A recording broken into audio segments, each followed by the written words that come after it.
From the beginning, they said it would be peaceful, but it was not long before the thousands who had marched to the Ministry of Defense came face to face with the military.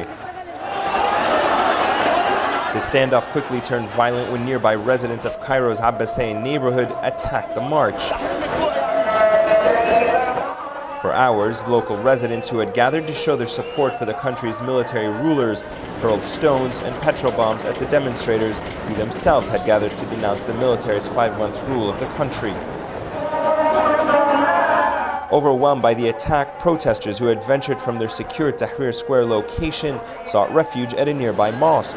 The mosque clerics tried to calm the situation, but the fighting flared for hours.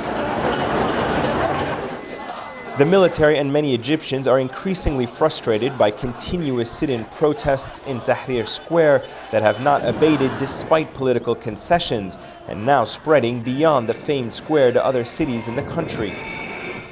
For the first time, the country's military council took aim at prominent political forces behind the protests, denouncing them as foreign agents.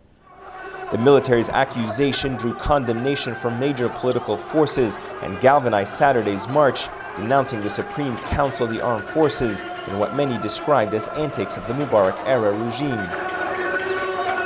Ironically, Saturday's rift with the military happened on the day the country commemorates the 1952 military-led revolution that toppled Egypt's monarchy.